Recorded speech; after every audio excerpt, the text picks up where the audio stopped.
Carolyn, I am so excited to be back for season 5 of the Social Radars. I am too. We are so lucky today to have with us Tom Blomfield, who is now a partner at Y Combinator. But before that, he was the founder and CEO of Monzo, the British online bank, which was started in 2015. Welcome, Tom. Thanks for having me. I'm so excited to be here. Tom, as I was preparing for our chat today, I realized we kind of go way, way back, further than I had thought, and certainly further than Carolyn knew about, because before any of the things that I'm going to mention, we first heard about you because you were one of the founders of Boso in England, out of Oxford, and we interviewed Harj on a previous... Harj and Culvier's co-founder.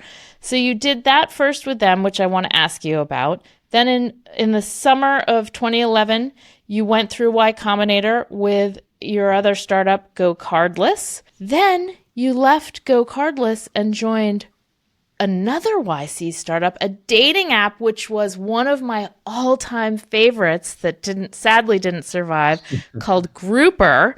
And then worked for Starling Bank, and then we're going to talk about Monzo, which was arguably the biggest startup that you did. We have a lot to talk about.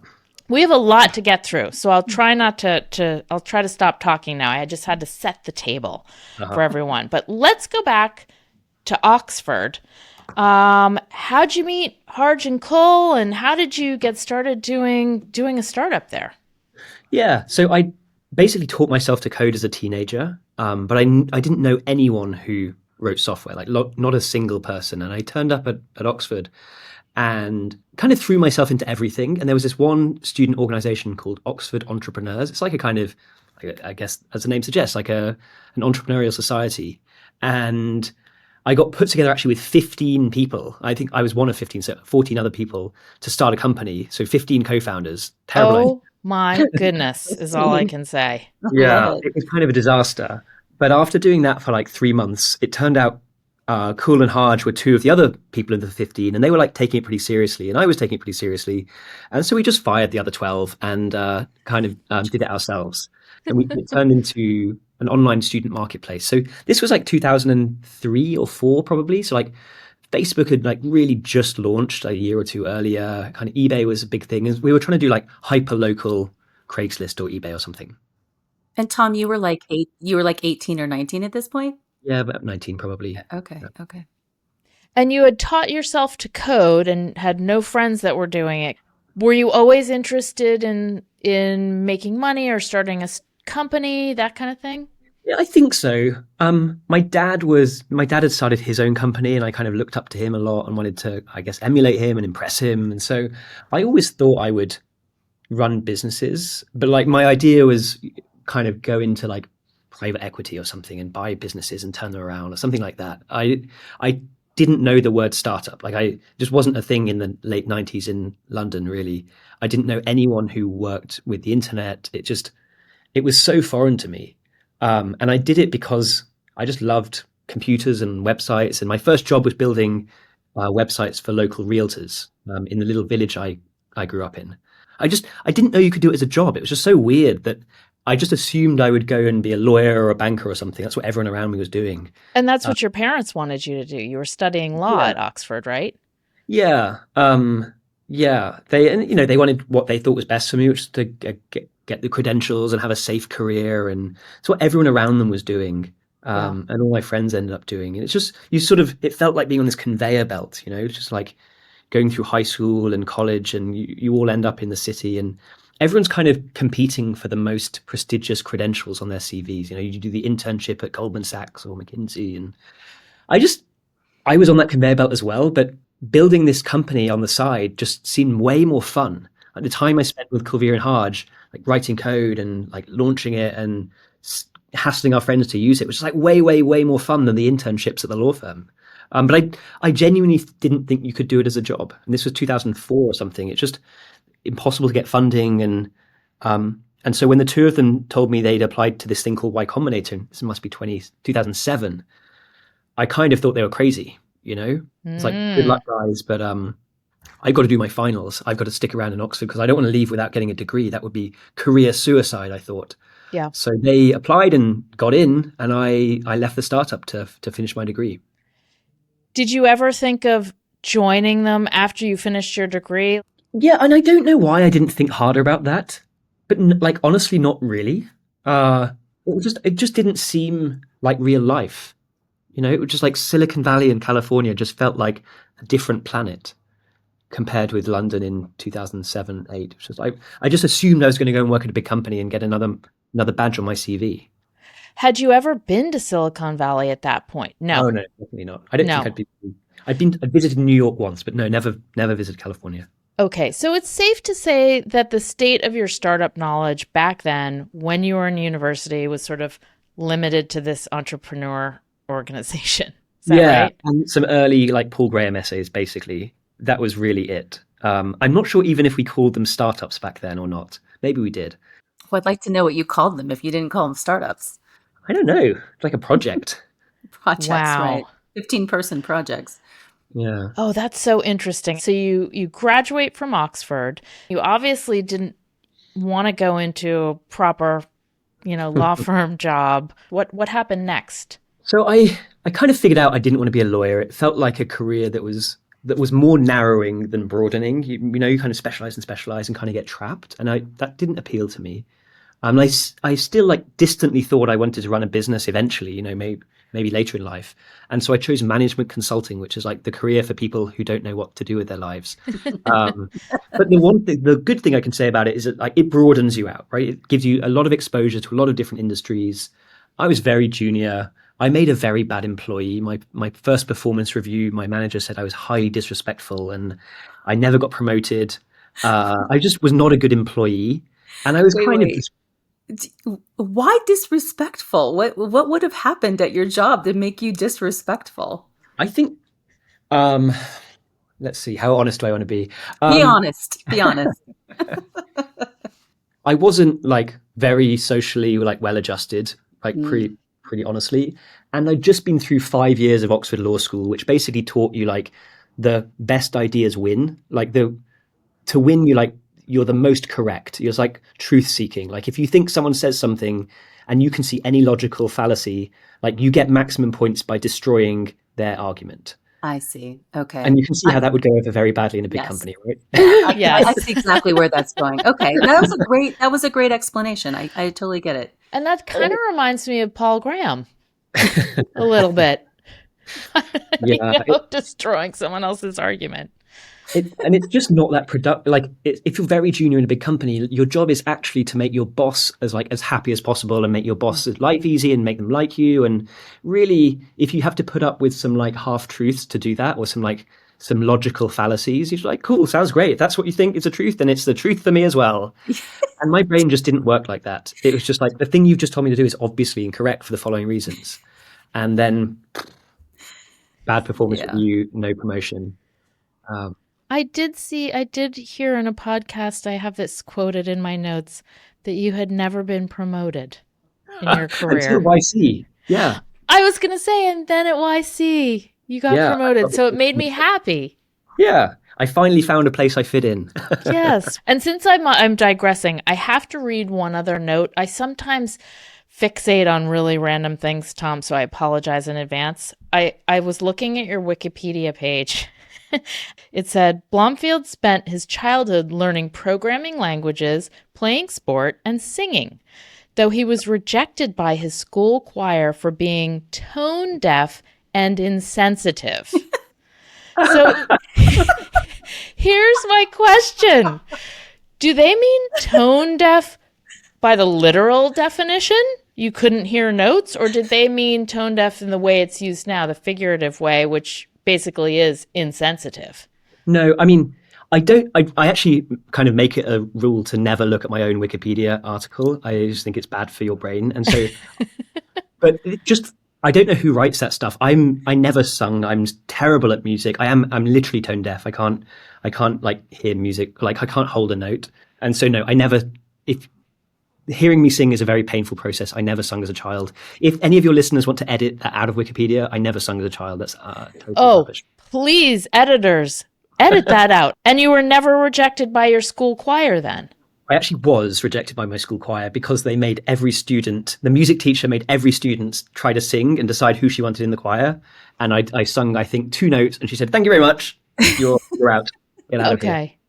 So I don't know where they're getting this story, if the woman who led the choir thought you were insensitive. But let's just get the whole sentence pulled. Yeah. That's just mean. That's just someone being mean. Talk about insensitive. And it certainly doesn't warrant being on someone's Wikipedia page. Give me a break. Okay. I don't read my Wikipedia page. There's always some garbage on that. Oh my goodness. Sorry about that. I just had to ask because it was so interesting to me.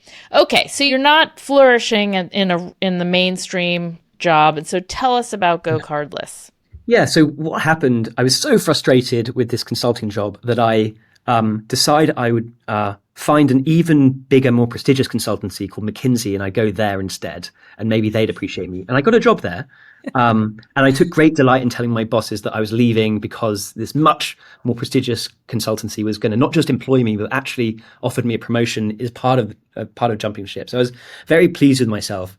But they made me take 3 months of gardening leave between the 2 jobs. Yeah. And that's where I've actually just looked up the email. I got an email from Coolvia like 2 days into gardening leave. Like the timing was remarkable. And he said these 2 other guys, Matt and Hiroki, are just leaving McKinsey. And I think Hiroki had interned with Auctomatic, with Harj and Cool and actually Patrick. Okay. And so he'd interned with them. Now he wanted to start his own startup. He couldn't code. And Coolvia said, "Well, you can code. You're in London. You should meet with these guys." And so I had nothing to do I thought it was going to be 3 months. I said, I'm going to McKinsey, but I've got 3 months and I'll work with you for build a website, whatever. And I tried to pitch them on running a dating startup, and they said no. And they instead wanted to do a bill splitting idea. This idea that basically, if you're a group of friends, you're collecting money for your shared dormitory or your sports club or something, it's kind of annoying to do that. And we build software to make it easy. There was a company that had just gone through YC called WePay. Yes. And we actually, I think, got in contact with Bill Clerico just before our YC interview and asked him for advice. And I think they just pivoted away from bill splitting, actually. And he was like, "No, guys, it's a dumb idea. It's a total tar pit. You should do something else." And we were absolutely sure he was just trying to put us off the scent. We thought, "This is such a good idea. He doesn't want a new competitor, so we're going to stick with it." You didn't know how nice Bill is, and he'd never do that. He was being very honest with us, and we just didn't know him. So you move to Silicon Valley for the first time. It's summer 2011. Tell us what that felt like. Tell us what your experience that summer doing YC was. It was incredible. It genuinely felt like a sort of fork in my life's path. Like I could have gone one way, and it was like McKinsey and staying in London, and I took a different path. It's been 14 years now, and that those 3 months at Y Combinator has shaped everything I've done in those last 14 years, like literally. People talk a lot about, the partners and the great advice. I think that's true. And you were there, PG, Sam Altman, Gary was, I think, a business partner for the first time. But that was all like interesting and useful. But really the magic thing for us was putting us in a group of excellent founders. Like in London, we were the only founders we knew, actually. And we thought we were doing the startup thing. We just watched The Social Network, the movie, and we were like, we're doing it. We're starting a startup. But we had no one really to benchmark ourselves against. And we had no idea how well we were doing. And we got to YC and realized we were failing. It was in a really good way. It just raised the bar and made us realize we were kind of play acting. And we had to get really serious about what we were doing. And this bill splitting idea, if we were really honest with ourselves, wasn't actually working. And we would have probably bumbled along with it for another 6 months before running out of money if we were still in London. But YC forced us to confront the fact that we were failing. We didn't want to present on demo day with no progress. It just actually forced us to kind of up our game. And so we changed the business, and we moved from this kind of dumb bill splitting idea into a much more practical payments idea for businesses, helping them collect money via what's called direct debit in the UK, basically ACH bill pay. Were you not getting users, or what sort of made you face the fact other people were growing and you guys were not, or? Yeah, basically we would hassle our friends into using the product, and they would use it for a week or two and then kind of churn off, and then we'd like phone them up again and hassle them, and they like start using it again for a bit and then like stop, and it was like very hard to get any consistent usage, especially from people who weren't our friends. And we at one point PG told us like, hey, just like you're building too many features, just like stop building, just try and go and get some more customers. And we woke up at 4 a.m. every day, because all our users were in the UK, to cold call basically like people running sports teams to try to get them to use our software to collect payments for these sports teams. And after 2 weeks of cold calling at 4 a.m., 5 a.m. in the morning, we got like one new customer or something. It was terrible. Like it was just obvious that people did not care enough about this problem. Wow. God, depressing. But simultaneously, a bunch of businesses were kind of contacting us and saying, hey, you've got this amazing access to this programmatic bank payment system thing that normally only huge companies can use. Like, how on earth did you get access to it? And can we use it for our business? And we're like, no, we're for sports teams. Go away. Yeah. It wasn't a huge leap to like pivot it into a B2B payments company. And kind of Stripe was like, it was early still, but like Stripe was kind of an API for credit cards, and we were going to be an API for bank payments, basically. Tom, what ended up happening to GoCardless around demo day? What did you pitch at your demo day?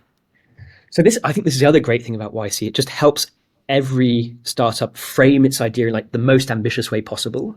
And so the name GoCardless we chose because the way to pay, instead of a card, you should go cardless. You should pay without cards. And we pitched that we were going to kill Visa and MasterCard. Love it. Yes. Which seemed pretty ambitious. Yes. And we ended up raising from Accel back in London and a small seed fund in London called Passion Capital. So it was, we were pretty happy with it. We raised like $1.5 million, I think, on like 6 million. Can't remember if it's pre or post. But we were pretty happy with it. Yeah. And moved back to London. Yeah, because we'd got access to this payment system in London. We'd just got regulated as a payments company in London. And we were probably a little bit scared to leave London, actually, in retrospect. I sort of ask myself this occasionally, like, what if we decided to stay in California? What would we have built something bigger or more ambitious? Maybe, I don't know. But it seemed like, I think this is actually sort of objectively true. London, especially like 2010 to 2020, was a great place to build fintechs because the payment systems were way more advanced. The financial regulators were much more startup friendly. Really? Yeah. I'm surprised by that because was fintech even a phrase that was coined back then? No, it's first used in 2013, I think. I looked this up, but it was coined kind of in response to London startup scene because, without wanting to get too in the weeds, we had the financial crisis in 08, 09, and the UK bailed out two massive banks for like 50 billion each. And the response of the government, the regulators, was like, we have too few banks. We have too few large banks. And instead, what we want is more banks, more payments companies.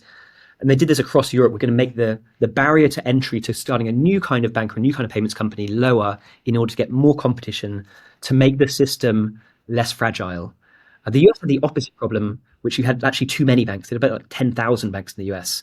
The UK had like 30 or something. That's really interesting because it is that's the opposite of what I think when I think of the EU and the UK, like way more regulatory than they need to be. But that's a really interesting fact, and that makes total sense. Yeah, so there was a specific regulation called the Payment Service Directive 2, which created these new kinds of payments companies, and in particular allowed you to get licensed as a small version first. So you could be like a small e-money issuer with like very, very low capital requirements and just get going, see how it worked, and then upgrade later. So it's really very forward thinking. So you were at GoCardless for a few years, you're plugging along, you get this funding, but I think you realized that this was not where your passion lay.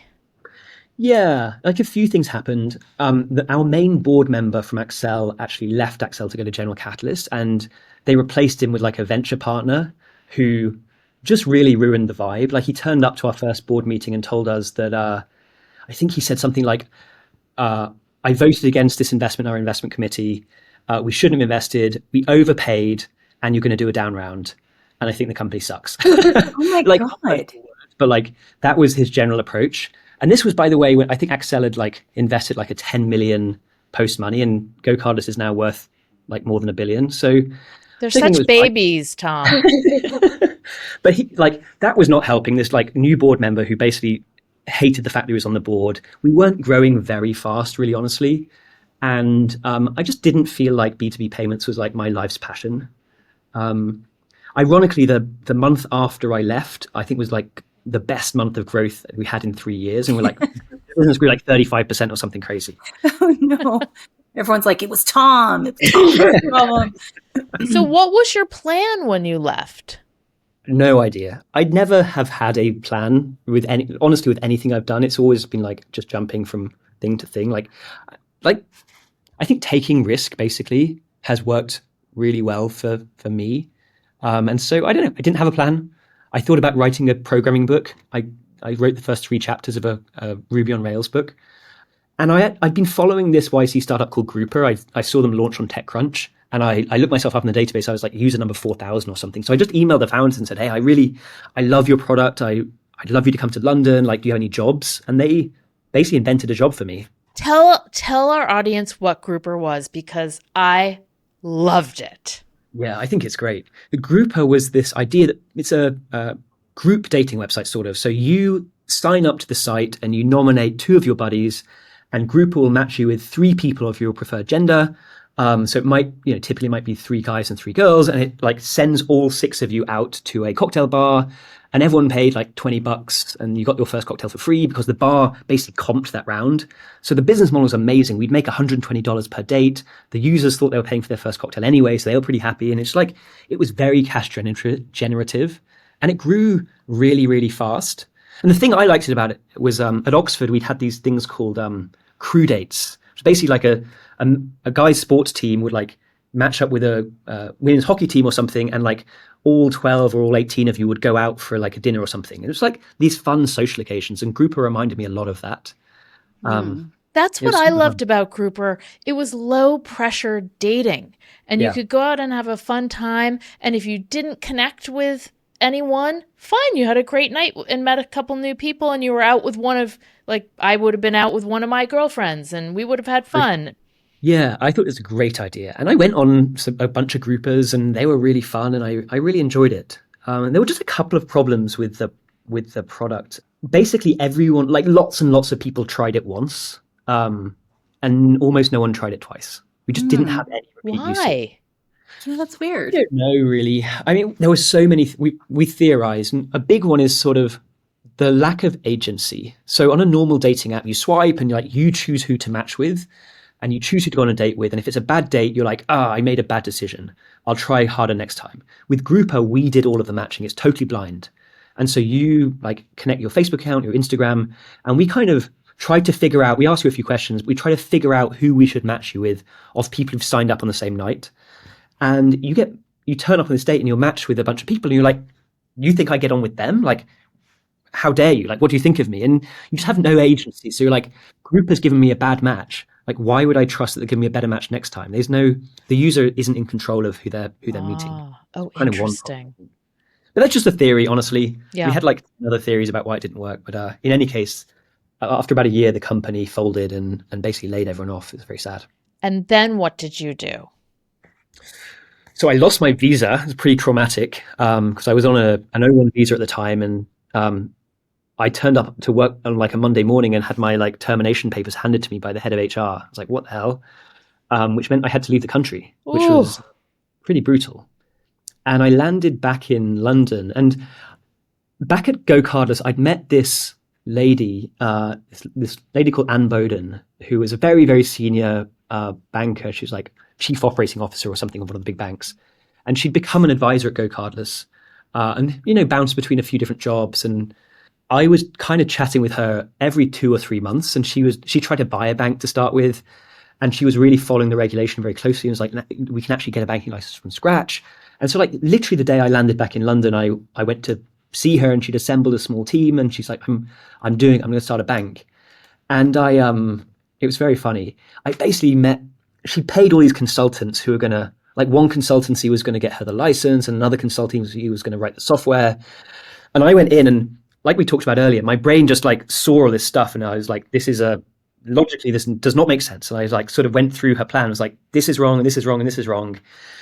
And rather than getting upset and getting angry, she's like, well, why don't you help me fix it then? Like, if you've got better ideas, like come and you should be the CTO, make it better. Hmm. And I had nothing to do. So I was like, oh, why not just hang around for a week or two? So I ended up becoming, I guess, the CTO. I guess like she sort of waved around the title co-founder, and it was a very strange experience because for so many reasons. The arrangement was always very informal. She'd always sort of say, don't worry, I'll take care of you. And where's my equity agreement? Where's my contract? Oh, no, don't worry about that. I'll take care of you.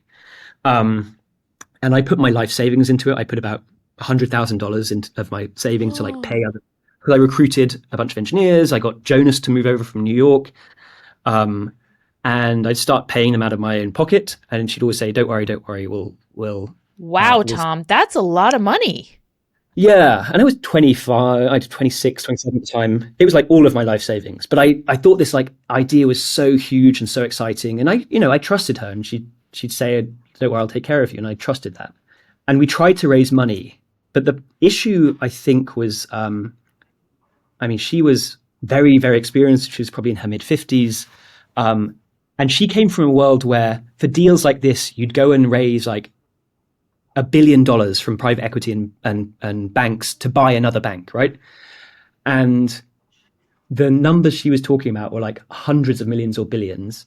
And, employing consultancies for a few million each to do some like stuff around the side was totally normal.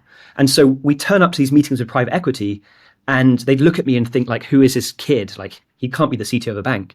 But then we also, the next day we'd go and pitch angel investors and venture capital and seed funds, and they'd see me, like Y Combinator, late 20s, self-taught programmer. Yeah, we like that profile. And then they'd look at her and see this like middle-aged banker and be like, what's she doing on the team? And so like the two of us were just like a very mismatched team. And she was twice your age. Yeah.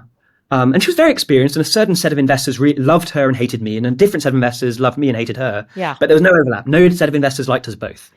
And so we just couldn't raise money. And so I was there for about 6 months, and it got worse and worse and worse. And she was quite volatile, and I just ended up getting fired like 3 or 4 times in that 6-month period. And she'd always like, fly into a rage and fire me, and then the next day kind of phone up to apologize and make everything good again. But after 6 months of that and not raising money, I was just done with it, honestly.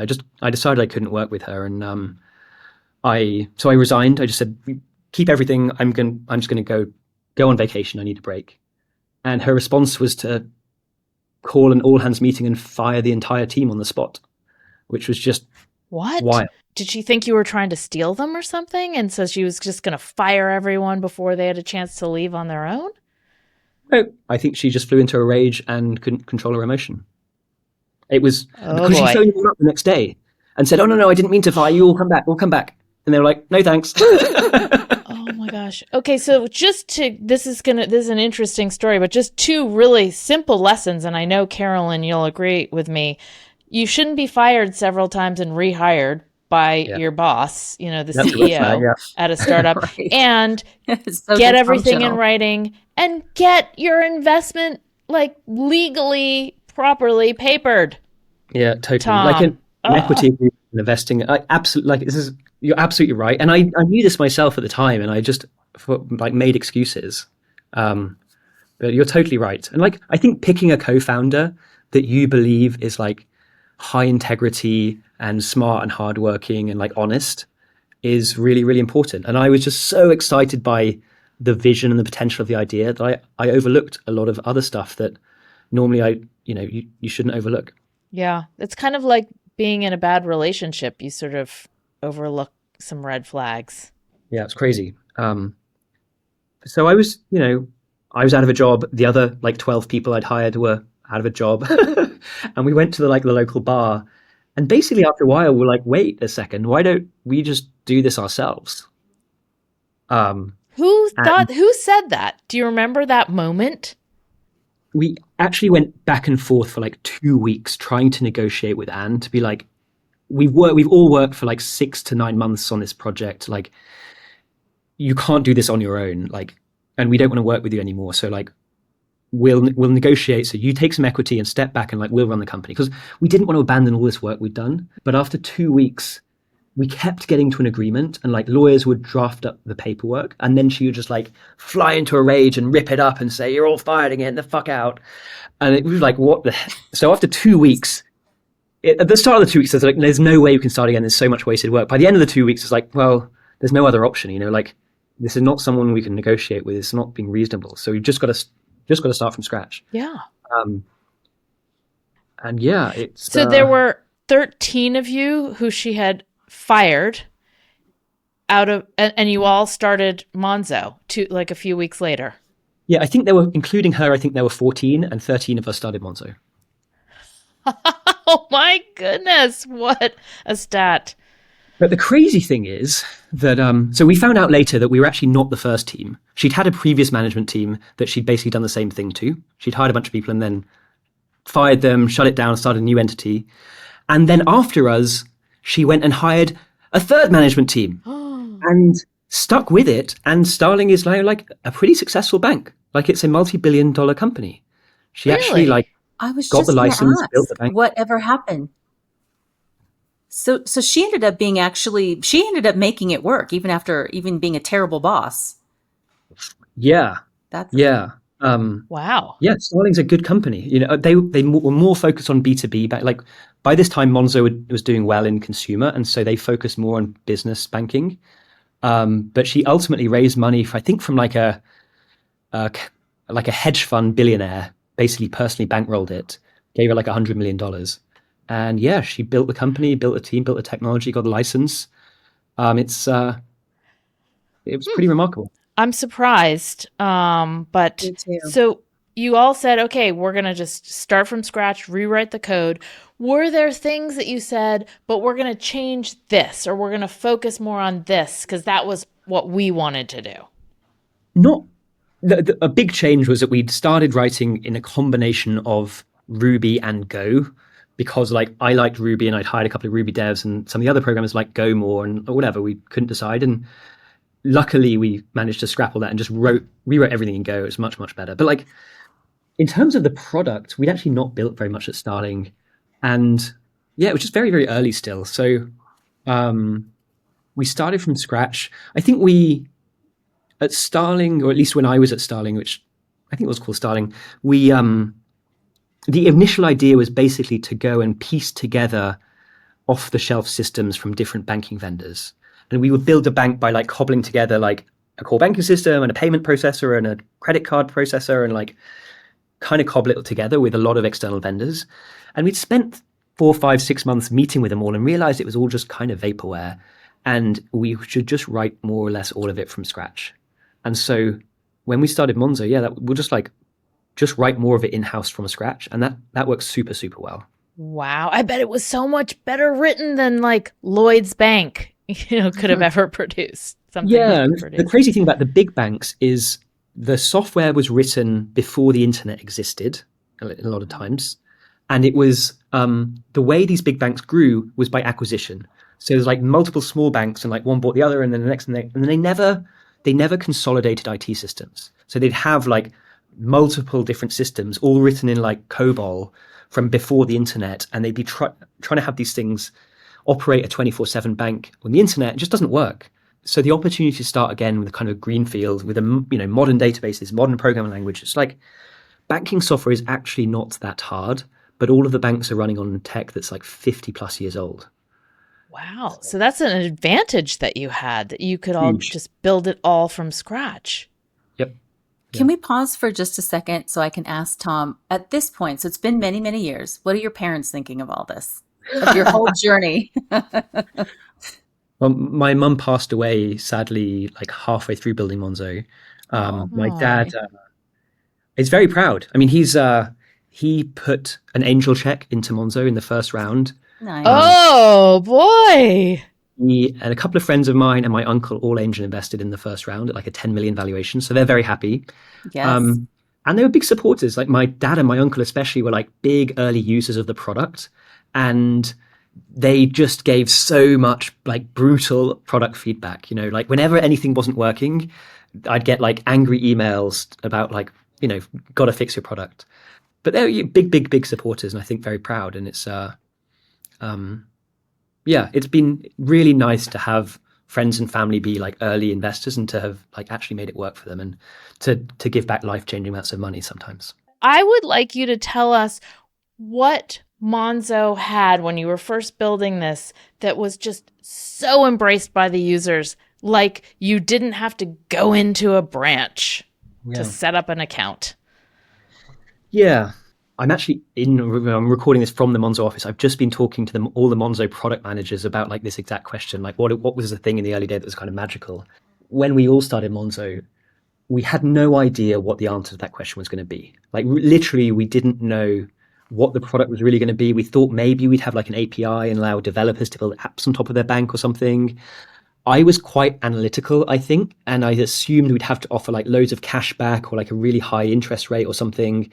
And in the UK, for reference, customers use debit cards and their checking account here. That's their main financial sort of instrument. They don't have credit. People don't use credit cards in the UK, and reward points or cash back or whatever are not a big thing here. And we just assumed the answer to like why will people sign up would be something economic. We'd give them some kind of monetary benefit and they'd sign up. And that just turned out to not be true. And the amazing thing is how we discovered this. So we thought it would take a couple of years to get a banking license. In fact, it took us 3.5 years to get a banking license. And I've just been reading all my notes from the time, and it's full of like YC mantras, like launch early and talk to users, or like this idea that we go for 2 years without getting a product out there, without launching, without getting user feedback was like terrifying. And so we figured out a way really early to use prepaid debit cards, which is kind of the thing you give to your kids to not a full bank account, and like no one really used that back in the day, but it allowed us to prototype the bank and get these cards out really, really quickly and then start experimenting. And it turned out it's basically what people loved about it was a combination of an amazing like slick user interface, really, really good customer service. Everything was on your phone. And then a sort of mission and brand and tone of voice that seemed really human and approachable and honest, not like a big corporate. But the early product was basically like a debit card. And the cool thing was when you tap the debit card to pay contactlessly, back then it would take your bank normally 2 or 3 days for the transaction to actually hit your account. And as a young person who didn't earn very much money, going overdrawn was always a worry. Like, am I going to run out of money? I go out over the weekend, tap, tap, tap, tap, tap. And on Monday morning, the statement gets updated like, oh my God, I'm £100 overdrawn. And I'm getting hit with all these charges. The first thing we did was, because we wrote modern software, we could process the transactions in real time. And so as soon as you tapped, your phone would buzz with a push notification, your balance would update, and you'd know exactly how much money you had at all times. And that just sounds so trivial today, but having a instantly up-to-date balance was like the first thing. And then on top of that, we made the push notification like actually, instead of the garbled like 18-character description that you normally get, we'd make it look like the actual merchant. Like you just shopped at Pret a Manger or McDonald's or whatever, and then we'd include a map, and then we'd get the actual logo of the merchant, and we'd categorize it all. And it's like, it just felt very delightful. Like it felt like a bank should kind of feel like if you built it in the 21st century, not the like 19th century. Right. But remarkably, it was a lot of those very small UX things that really drove a lot of usage. And then a bunch of behavioral psychology. Actually, we stole a lot of this from Grouper. We had a wait list, and there was something like 300,000 or 400,000 people on the wait list to get a card. Wow. And then once you'd gone through the wait list and got an account, we would give you a golden ticket, which allowed you to get one person to skip the queue. So it kind of reverses a lot of the psychology of a lot of companies will say, if you sign up, we'll pay you money. Or if you convince your friend to sign up, we'll give you $50. And the psychology of that is kind of like, it's kind of a grubby thing to do to hassle your friends. So we're going to pay you to make it worth your while. Whereas for us, it's like there's this scarce, valuable resource called a Monzo card. And it's so valuable, we're only going to give you one golden ticket. And so you're going to value it even more. And people like put these things on eBay and sold them. And it was like, for a year or two, the golden tickets were in like very, very high supply. So we got to about 1 million customers with basically no advertising spend. I cannot believe that story. Carolynn, can you believe that a golden ticket is what drove users? And I read somewhere that you went, from 0 to 1 million users in 2.5 years with no advertising spend. That's amazing. Because the product was so good, basically. Yeah. And every investor told us it wasn't going to be possible. Just like you're going to have to spend $300 or $400 to acquire a user. You want 1 million, that's $300 or $400 in advertising, like not possible. And we said, no, we're going to do it all through like behavioral psychology and user experience and word of mouth and network effect. And every investor told us we were idiots and it would never work. And we actually raised our first 3 or maybe even 4 rounds of funding from Passion Capital, the same people who'd invested in GoCardless. Yes. Did our first 3 rounds because we didn't get a single other term sheet for like the first 2 years of the company. No way. Oh my I gosh. love stories like this. Passion Capital wins. Yeah, and they've done very well out of it. But I mean, I'm good friends with them. Eileen was on my board. I saw her for dinner last night. We're very good friends. She's like one big reason this company exists, because literally we pitched to every investor. I traveled to the Valley so many times and pitched all the famous investors, and they had this like group think of like, here's why we all believe challenger banks won't work. It's like, you'll never get customers, and once you've got customers, you'll never get them to deposit their salary, or once you've got them to deposit their salary, well, you'll never make revenue off them. It's like we just had to beat down each of these assumptions until eventually, like, challenger banks are actually a great investment, it turns out. So I want to ask about fraud, because I do know that obviously if you're a bank, that's a huge problem. And you guys did pretty well fighting against it, right? Yeah, relatively, I think. Relatively. So if you're handling money, you're going to be a target of fraudsters, and it's impossible. The only way of having zero fraud really is to like shut down your business and not transact any money, which is not that useful for customers. So you're always fighting this balance between like adding user friction and trying to reduce fraud to the greatest extent possible. And because we had modern IT systems, modern like software and like machine learning, we could basically build like these fraud detection algorithms. We just got a couple of our interns, honestly, to build it. 2 guys called Daniel and Priyesh, who joined us both out of Cambridge. They were both just recent grads, just as we were getting hit by fraud, and everyone else was too busy building the bank. So we put Daniel first and then Priyesh onto this problem and basically said, go and figure it out. It's like a 21-year-old. And Daniel built a machine learning system that reduced the amount of fraud we were seeing by like 99.5% or something. It was absolutely crazy, like really cutting edge stuff back in the time. Wow. Back in the day. And both of those guys are now like director or VP level at Monzo still. I was going to ask if they're still at Monzo. They are both still there. Daniel got so angry fighting these fraudsters, he actually became a volunteer policeman as well on the side. Because he was just so upset that some of these fraudsters weren't getting prosecuted. He was like, no, I'm going to uphold the law. Wow. And there were all kinds of fraudsters. There were like professional ones and amateur ones, right? Yeah, the full range. And the most basic is like, you steal a credit card from elsewhere and use it to load money onto your Monzo card, and then go and withdraw the cash from an ATM, and you basically turn that stolen credit card into raw cash. Like ultimately what everyone's trying to do, all the fraudsters, they're trying to get cash at the other end. Or you might like make a payment on a crypto site or a gambling website to get credits out to then recycle. And those are the sort of amateur ones, all the way up to, North Korean money laundering rings to try and earn money for the North Korean regime, like Eastern European people smuggling gangs, which some of that got pretty dark, honestly. So we'd work with the intelligence services to shut down actual sex trafficking, people smuggling rings.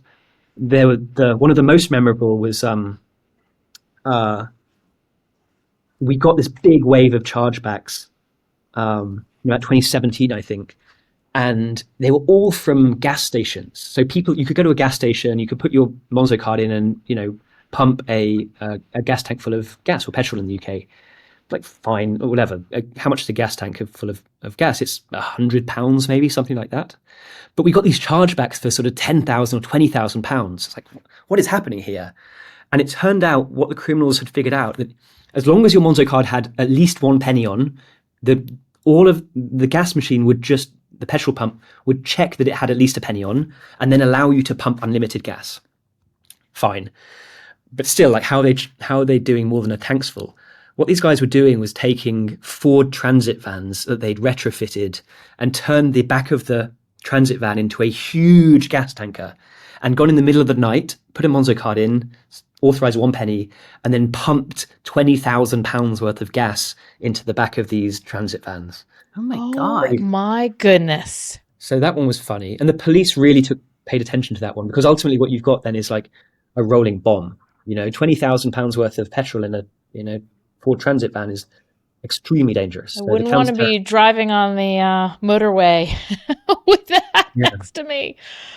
Oh my gosh, that's crazy. But you guys sort of noticed the weird Yeah, behavior? the weird pattern. The great Yeah. the great thing was, because we'd written the software in house, because we had these programmers who were able to respond pretty quickly, we usually get hit with a wave of fraud, and then 24 hours later we'd be able to write like new rules or adjust the models to kind of shut this new vector down. But it's like a continual game of cat and mouse. Like, they're coming up with new schemes, you're shutting them down. We were able to keep our loss rates lower than dramatically lower actually than most of the big banks, because these guys, the big legacy banks, are using outsourced software providers. Like, to get a change done can take days or weeks or even longer. So by that time, the fraudsters have stolen a lot of money. We were just able to be a lot more reactive. Okay, because of your amazing software. I saw your Y Combinator very slickly produced backstory on you, and you told a story that was so shocking about how at Monzo you had a round that was about to close. Boris Johnson announced lockdown, and the deal evaporated. Can you tell us about that? Yeah, it was really tough. And I think the background is like, we were growing very fast. By this point, we'd just gone from like 1.5 million customers to about 4.5 million customers in 1 year. We were growing crazy, crazy fast, but our unit economics were not as strong as they should be. So we were losing about 100 million a year, which meant every year I had to go out and raise a lot of money. And I think up until that point, I probably raised 250 or something, maybe 300. And this was going to be another 100 million on top. And so the setup for the story is like, I'd done a bad job burning too much cash, actually. Like, I should have just been way more on top of this a couple of years earlier and got the cash burn under control. And I think some of our competitors did a much better job on that, TransferWise and Revolut. They just raised a lot less because they burned less. In any case, it had taken me 9 months to get this round together. The valuation was like a couple of billion. It was pretty high, and it just taken me 9 months to. I had, I think, 96 no's in a row from different investors around the world, and we'd finally found these 2, maybe 3 lead investors. They were actually Canadian pension funds, all of them, who'd agreed to come in to put 100 million in at a flat to our last valuation, which was 2 billion. And yeah, the world, we'd gone through diligence, we'd gone through the legal agreements, everything had been drafted and agreed. It was literally just waiting for signature on Monday morning. And this was Friday afternoon. And yeah, COVID was ravaging Europe at the time. Italy was probably a month ahead of us, and the death rate there was crazy. And they announced lockdown, and London was in panic. I mean, I was in a taxi back from the office with a chair and a monitor, because I was like, I'm going to have to work from home. I don't know how long for. And I got the phone call from the Canadian Pension Fund in that taxi ride home that basically, the woman I was working with was distraught. Her IC back in Canada had just phoned everyone and said, no, all deals are on hold. We're not doing anything. And so 100 million got pulled 72 hours before signing. And I don't know how much runway we had at the time. I mean, the weird thing about being a bank is we have to hold a lot of capital in reserve, in case anything goes wrong. Mm-hmm. So we had a lot of capital available. We probably had 70 or 80 million of capital available, but 50 million of that was regulatory reserves. And if you start to dip into that, the regulator pays a lot of attention. And if you dip too far into it for too long, they just basically say it's shut back down. And so we were in danger of dipping into our regulatory reserves. We actually never even touched the reserves in the end, but it was looking really, really bad.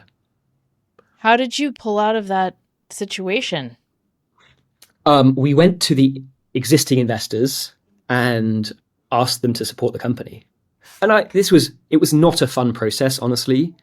And I think it's still I think there are a lot of very high emotions at the time. We were in the middle of COVID. At the time, every venture fund was basically doing the exercise of which of our portfolio companies do we support and which of our companies are we going to let go bankrupt, really honestly. It's a brutal truth. Yeah. And so we went to our existing investors, and there are a bunch of very good investors out there, including Y Combinator, and asked them if they'd step in and do this 100 million round at a flat valuation of 2 billion.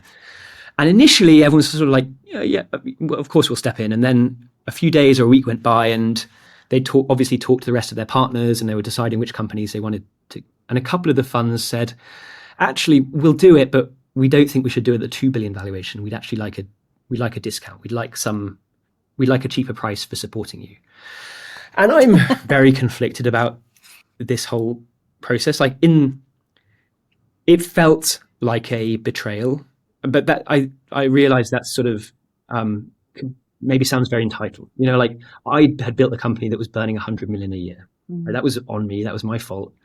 I don't think I had any God-given right to future investment. This is a business decision. But a few of the investors, it felt like sort of smelt blood. They thought they saw the company was in a bad position, and they thought they could basically get a few extra points of equity. Yeah. At a time when we were at our weakest. And that just felt, and again, I go back and forth, like, do I have any right to feel like that? But that is how I felt at the time. I felt like we were in a really, really tough position, and these people who talked about partnering with us for 10 or 20 years were using a point of extreme weakness to extract greater economic share. And that was really tough. But I mean, ultimately they put the money in. We ended up doing it about 1.1 or 1.2 billion post money, something like that.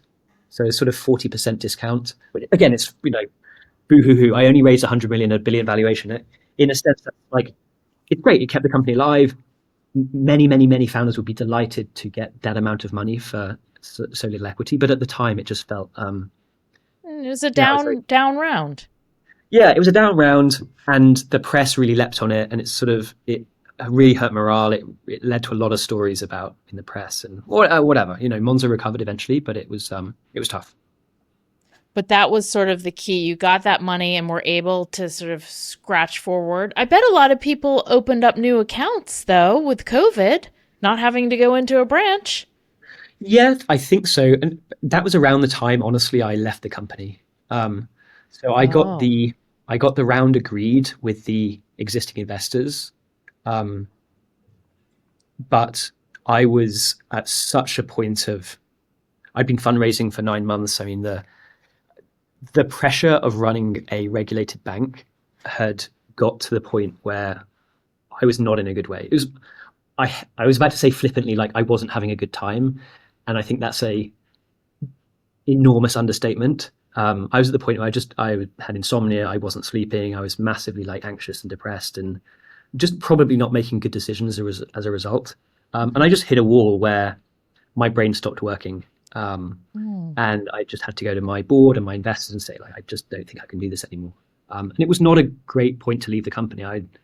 It was not in a strong position. We'd got the funding lined up from our existing investors, but it was not like I left the company in a great spot to go and grow. It was in a tough spot. And luckily I just hired a guy called T.S. Anil to run our US business. And I asked him, instead of being the CEO of the US business, if he'd step in and be the CEO of the whole global business. And he asked if he could have 30 minutes to talk to his wife about it. And then yes. Oh, good. So I'm very, very fortunate that he was there. Jonas, my co-founder, was CTO and stuck around for another few years to run it. And I just hired a new COO called Sujata. And really them and the executive team pulled through. And I left Monzo in almost exactly 5 years ago. And we were doing about 100 million in revenue and losing 100 million a year. And now Monzo is doing about just over $1 billion in revenue and making about 100 million in profit. So wow, that's amazing. The transformation. Yeah, I'm hugely, hugely grateful and proud of what the team has done. So you left 5 years ago at a real kind of low point for you personally.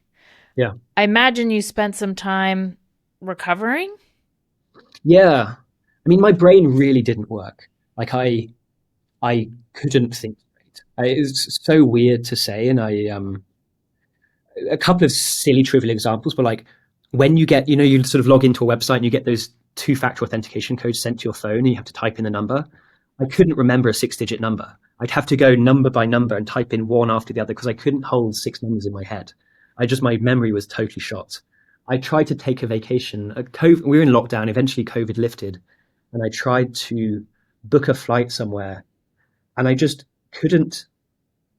The uncertainty and the anxiety of like, should I get the morning flight or the afternoon flight? My brain just couldn't deal with it. I was like, it's so weird. Like That is I weird. just thought I'd be like mentally handicapped, but I had no idea if I'd ever recover.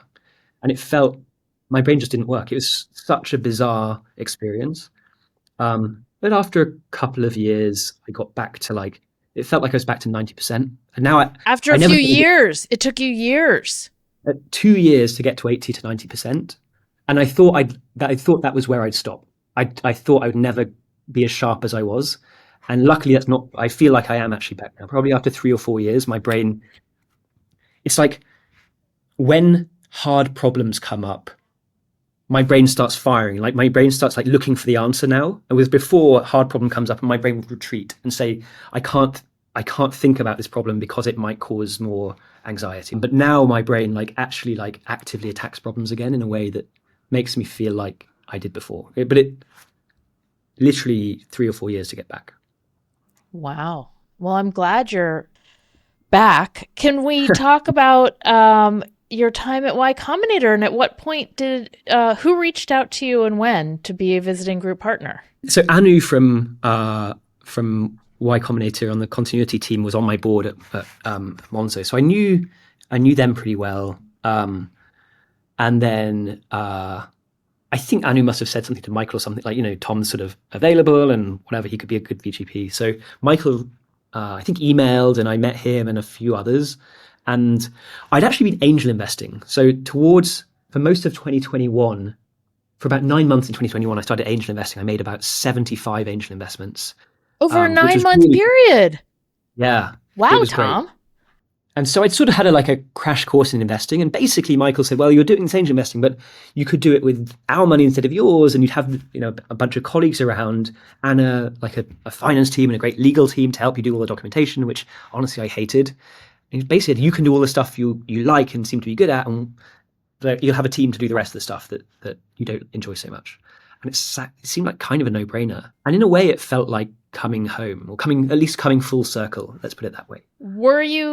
Did you move to the San Francisco area at this point then? No, initially, this was still when YC was all remote during COVID. Oh, yes, it was remote for a very long time.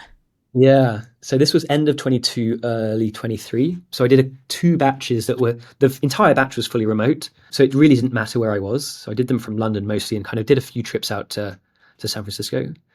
And then by late 2023, I think I got the visa and moved out to California. And then you finally, for the first time in your life, got a promotion to become a partner at Y Combinator, which is very exciting. I'm very curious because I think you're in London now. You're about to host a YC event for possible startup founders, and I know you're doing a get together for the alumni and everything. I'm curious if London will ever be the Silicon Valley of Great Britain, or what's your opinion of London versus San Francisco? I don't think anywhere in the world is going to be anywhere close to Silicon Valley anytime soon, like in the next several decades. London has improved dramatically since we first tried to raise money in 2005 with Harj and Cole, so like 20 years ago, and we got literally no meetings. We tried to raise money with GoCardless, it was Group A at the time, in 2011. And before YC accepted us, we literally got 0 meetings. Not a single investor would even meet with us in London in 2011. After we got into YC, every VC in town contacted us, obviously. And now in 2025, London is in good shape, I think. There's like a tech ecosystem is like a flywheel. You have companies that do well, maybe there's an exit, the founders become VCs, the early employees become angel investors, other employees start new companies. It's a flywheel that needs to accelerate. And I imagine Monzo is a big part of that flywheel. And GoCardless, really, a lot of people Yeah. have come out of GoCardless and created like Duffel.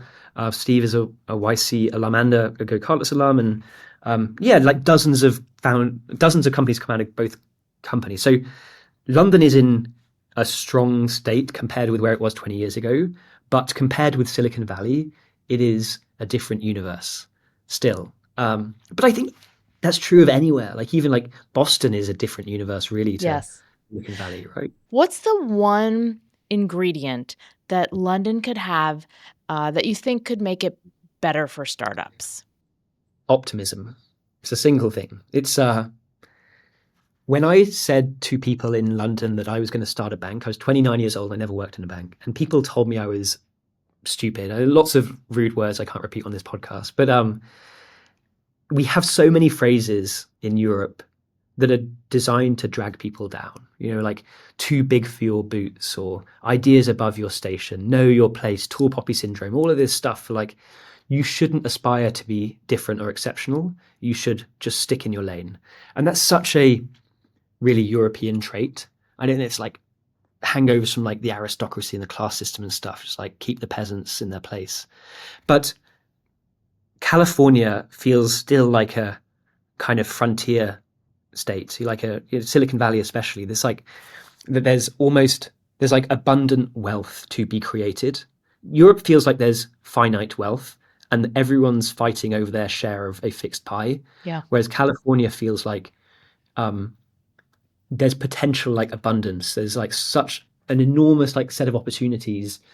You can all win and you can all succeed. And so people like lift each other up. You come to Silicon Valley with an amazing idea, even a stupid idea, honestly, and people just like encourage you and like ask how they can help, make introductions, and it feels like positive sum. We'll all succeed together. Not like if you succeed, I'm going to lose out somehow. So it's that optimism and belief that anyone, if they work hard enough, can make something exceptional. It's kind of the American dream almost, and I think there's no greater place for that than Silicon Valley. I agree. Tom, I did see, I think you've tweeted about the fact that you had tinnitus, or I think they say tinnitus in the UK. Can you tell me about how to pronounce it? Yeah. Yeah, can you tell us about that? Yeah. It was really weird. It was it really came out of nowhere. I think I had like a sinus infection. My ear got blocked about 21, 22. And then when it unblocked, I just had this awful ringing in my ears. Really debilitating. And I went to see a bunch of doctors and no one really seemed to know what it was. Like maybe I had a viral infection that like damaged my ears. It could be stress related. It could like various different lifestyle choices. I'd also actually just started learning to fly. And so being up in like low pressure and really loud noises with the airplane engine could have been a cause as well. And it was just, but no one had any idea how to cure it. It's like basically just learn to cope with it. And I tried, I sort of resigned myself to like, it's going to be like this bad for the rest of my life. And I actually found a device. I don't want to do a plug for it necessarily, but I think it's called Linear or something, which it sounds ridiculous. It's called bimodal stimulation. You basically put some headphones on and strap some electrodes to your tongue. And electrodes to your tongue? That sounds much worse than it actually Okay. is. It's a device that goes on your tongue and very low voltage electrical shocks on your tongue. And basically it plays sounds in your ear of different frequencies. And tinnitus is basically like very high, for me at least, like I've lost high frequency hearing and instead your brain creates that noise in the absence of the high frequency. And so effectively like your brain is just making up noise that doesn't really exist. And so what this device does is play sounds into your ears and zaps your tongue at the same time to kind of teach you when it's real sound and when it's like your brain creating the sound. So it plays high frequency noise and like zaps you in a way that actually just it feels like a fizzy drink in your tongue. It's not at all painful, but your brain adjusts to it to learn when the sound is real and when the sound is like being created by your brain. And this has cured you? Basically, yeah. Like if I really concentrate now, I can hear some faint ringing in my ears right now, but I have to really concentrate on it. Whereas before it was like debilitating. There's this like tinnitus test you can do. I mean, it's subjective. It's all like the patient fills in a score of like how annoying it is, basically. And I scored something like 75 out of 100, which is quite bad. And now I think I score like 15 out of 100. So it's not zero, but it's totally fine. It's not. So I was really happy with it. I have a very close family member who has this, and I'm going to get him on this. Yeah. It's worth it, right? Worth trying. Yeah, I don't think there are that many downsides. I was curious how you came up with the name Monzo. And I don't know if there's a good story there, if it was just like a random, just popped into your head kind of thing, but I'm always interested in that. Yeah, so we actually picked the name Mondo because it kind of means like world in like Italian and Spanish sort of. And then we got sued. We got a trademark dispute from a German company, and we had to rename. But we really liked our M logo. So we went to our customer base and asked, like, hey, we actually said, like, we've been sued, kind of embarrassing. Has anyone got any good suggestions for names? And we got 14,000 name suggestions. And we picked Monzo, added one of those suggestions, and it's been great. I much prefer it now to Mondo. Yeah, I love it. That's great. And you kind of turned lemons into lemonade, which is, you like made it a whole thing and made it a contest. And I think that's great. It's been so fun catching up with you and learning about your early history, which Carolyn and I didn't know that much about. So really fascinating to talk to you. Good luck with your events in London. Hope you meet all sorts of wonderful people who apply to Y Combinator. And thanks again for telling us your story. It's been wonderful. Thank you for having me on the show. I've really enjoyed it. Great. We'll see you soon. Thank you, Tom. Bye, Tom.